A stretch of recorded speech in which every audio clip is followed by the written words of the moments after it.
Do you have enough cash to financially survive a serious illness or injury? Did you know 60% of all U.S. bankruptcies are because of debts caused by a serious illness or injury? Or that 70% of those filing for bankruptcy had health insurance?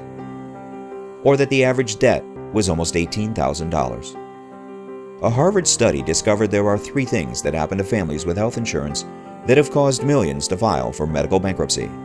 First, they instantly acquire new debts. Between increasing deductibles, copays, coinsurance, and uninsured services, it's now common for families to have $5,000 or more in unpaid medical bills because of a serious illness or injury. Second, they fall behind on their regular bills. Unless it's life-threatening, deductibles, copays, coinsurance, and uninsured services have to be paid at the time of treatment. Often, this is with cash normally used to pay living expenses, and as a result, many fall behind on mortgage payments, car payments, and credit cards. The Harvard study found many used credit cards to pay these out-of-pocket expenses, only to later fall behind and default. Third, they have loss of income. Not only the income of the sick or injured, but also the income of a family member providing care. As hospital stays become shorter and shorter, it's virtually impossible for patients to make a complete recovery without a family member's help. And after taxes, disability insurance pays only 40% of the patient's salary, and it pays none of the salary of the family member providing care. The Harvard study found this combination of unexpected expenses, falling behind on regular bills, and loss of income is what caused 1.6 million families with health insurance to file for medical bankruptcy in a single year. This is why over 50 million people worldwide have turned to Aflac.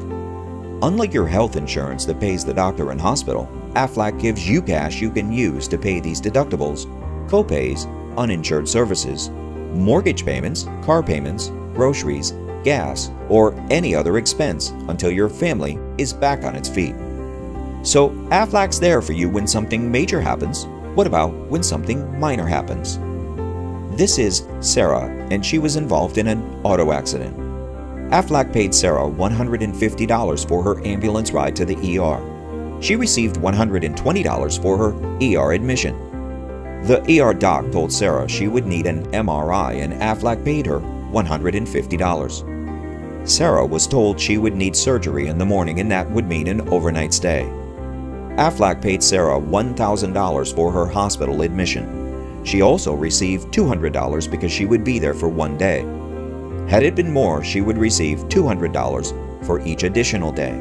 Sarah had surgery the following morning, and Aflac gave her $1,000. The hospital gave her crutches, and Aflac gave her $100. Sarah had 6 follow-up visits with her doctor, for which she received $150.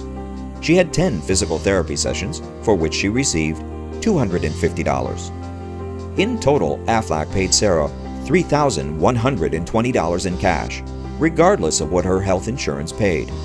Cash her family could use to pay deductibles and copays, cover loss of income, or pay her mortgage payment, car payment, food, or gas. Now the cost of Sarah's Aflac accident policy for her entire family is $8 a week. Sarah would have to pay $8 a week for 7 years with no other claims to equal the $3,120 she received for a single claim. But according to the Aon Corporation, the average family has $2,000 or more in deductibles and copays each year. Aflac will be there to help Sarah pay those yearly deductibles and copays, but will also be there just in case something serious happens to Sarah or her family. So ask yourself this: does it really make sense for me to pay health insurance premiums month after month, year after year to ensure the doctors and hospitals are protected from bankruptcy, and not spend the cost of a cup of coffee a day to ensure my family is?